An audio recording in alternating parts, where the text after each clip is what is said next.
Did you almost die 3 times, because you were so out of breath? Absolutely. It was great. I loved it.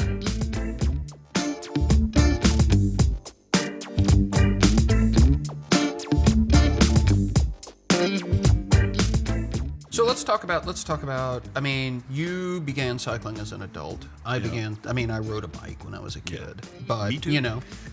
Right, but I rode with my mom and with Yeah. my brothers, Yeah. I Sure. wasn't out with the club. Yeah. And, Yep.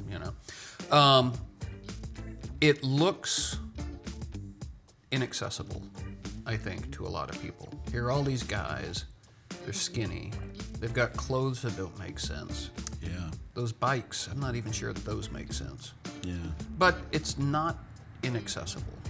So it isn't, and I think you put it perfectly. I mean, I think it looks inaccessible to some extent. I think the Kalamazoo Bike Club does a fantastic job, particularly on the Wednesday ride. I have to admit I haven't done the Monday ride in a while, but kind of calling out, hey, this is how we do this.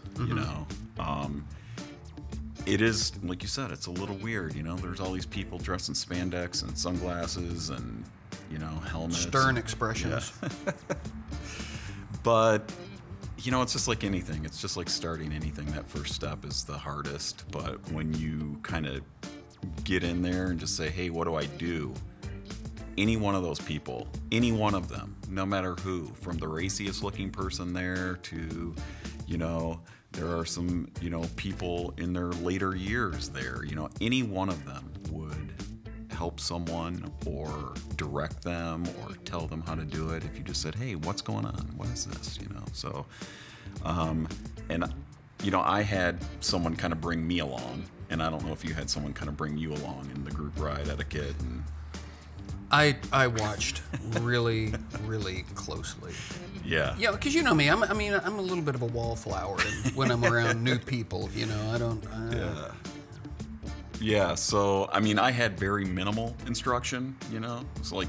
Well, you had Cricket? Did Cricket boss you Yes. around? Is that what it was? Cricket didn't really boss me around. He showed me like 3 things and said, and when I finished the first... So, I had trained pretty hard to be able to do this ride, and I managed to stay with the ride, which was no small accomplishment because it was a faster ride, and... I was like, oh my gosh, it was exhilarating. It's a little bit scary. You don't know what you're doing. He's like, yep, that's the fun of it. Which I think that's true, and that's more, the racier rides, but there are plenty of group rides to do that, aren't interested in that element, I guess, of kind of racing around the countryside, Yeah, so there are slow rides to fast rides in the KBC corral, I guess. So, yeah, and they're fun. It's fun. It is fun. Met a lot of people through it. It is an experience that you can have after work that takes an hour to 2 hours, depending on how far you want to ride. Yeah. And you can experience all the emotions and come back to the parking lot and share it with your friends who just did it with you. I think that's solid gold. Yeah, it really is amazing. Like every time, it's like, how many times can you do basically the same loop? And every time there's something worth talking about.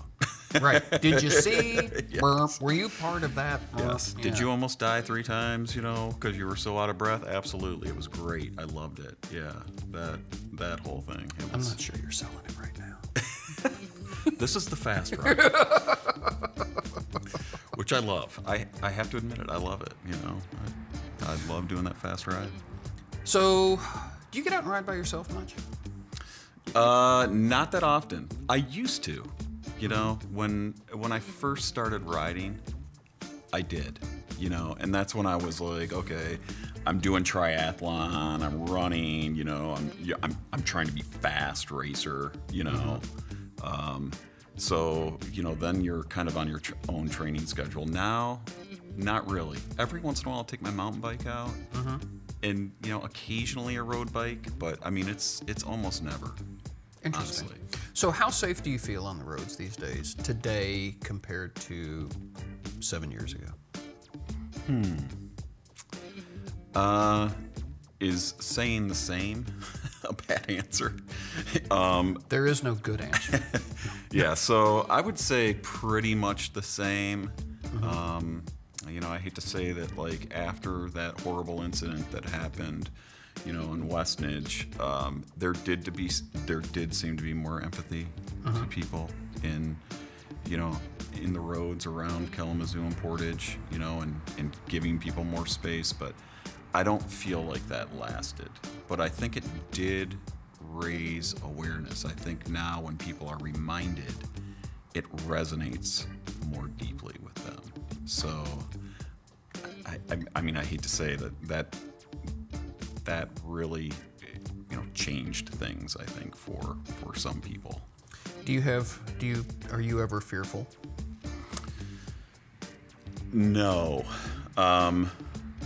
Fearful, like going out on the road and think, yeah, man, I sure hope I don't get hit today. No, I don't think like that. I don't think like that either. I'm just curious because we talk to a lot of people, and after that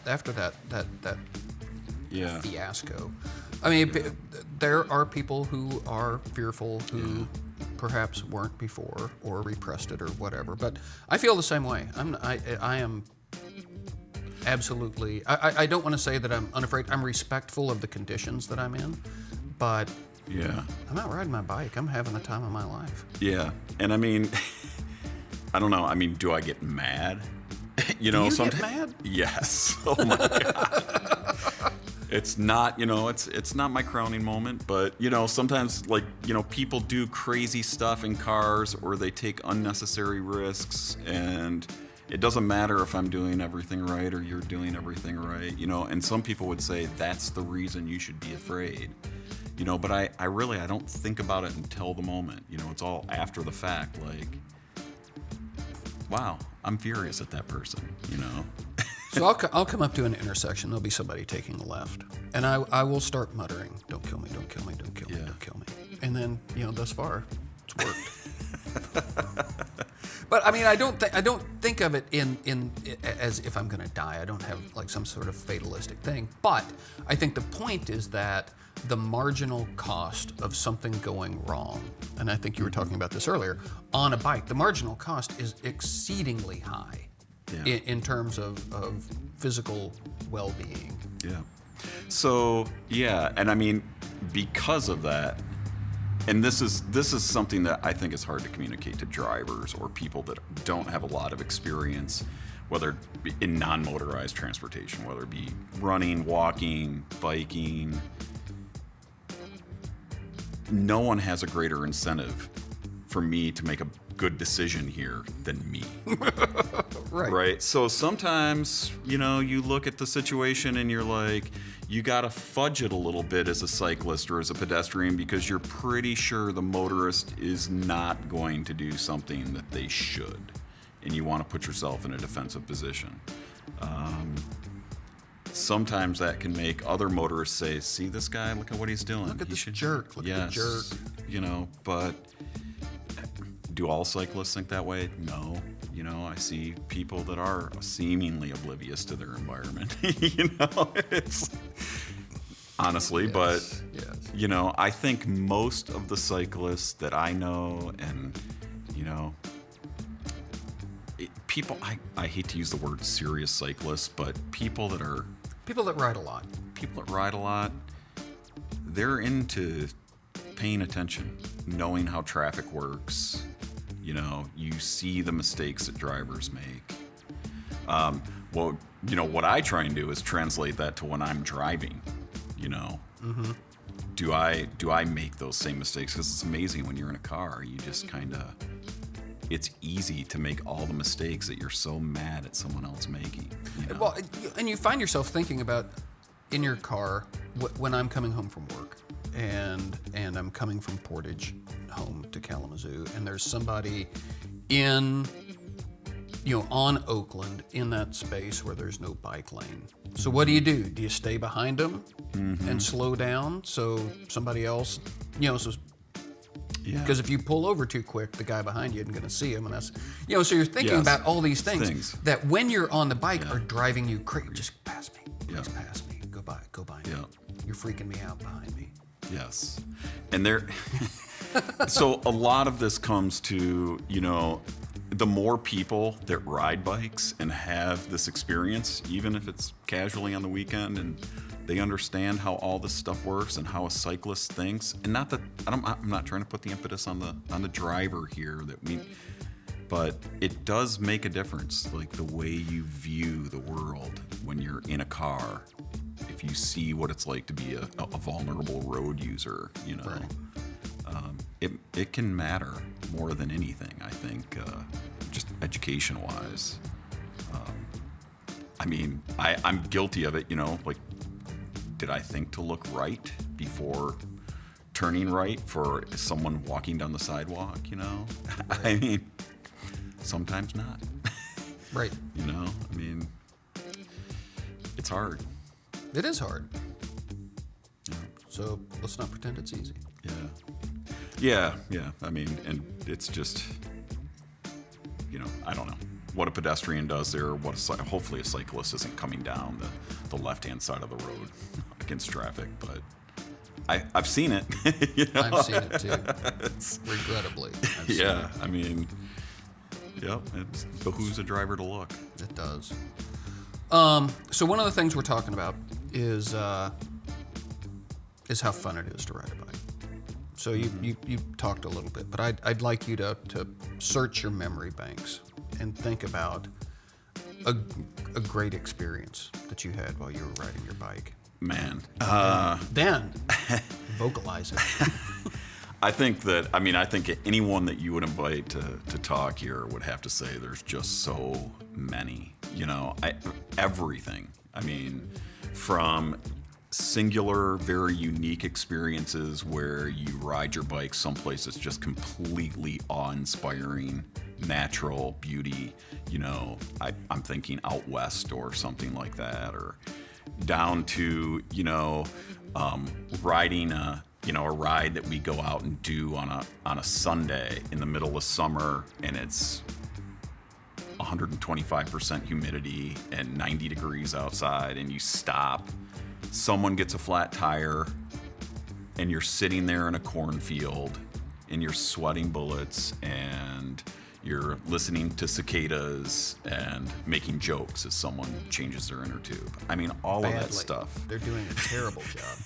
They're being heckled by their friends. Why are you so terrible at that? Hurry up, it's You own a bike shop. Come on. It's all so good, it's all just great. It really is. It's so fun to do. I don't know. I remember learning to ride a bike, as a kid. Mm-hmm.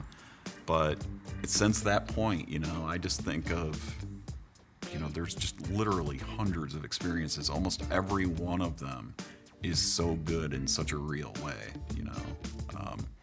especially if you just take a moment to realize how fantastic it is, when you're doing it, I think back, a really recent example is when we rode, O'Bannon Woods or whatever, and just how silly, it just hysterical and fun and hard, and just like, you put yourself in this situation and you're like, wow, this is pretty real. Looks like we got to get up there.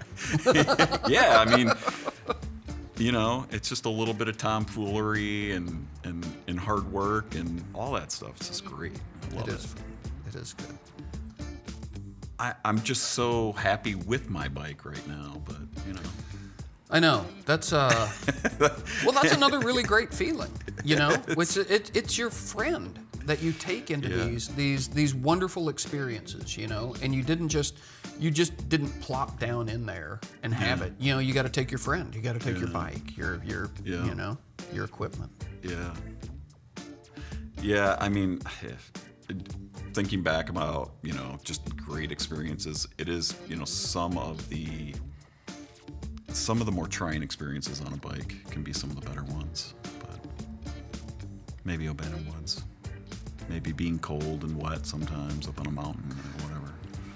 We were talking about hypothermia not long ago, about how a 50-degree rainy day is just like watch out. And that happened to me a few years ago, and it was terrifying. But man, it's a memory now. you Yeah. know? Yeah. Yeah. Yeah. Or think about the Icemans, the ones that everyone loves, the worst ones. They're, oh, that was terrible. I can't wait That till was next year. awful. Yeah.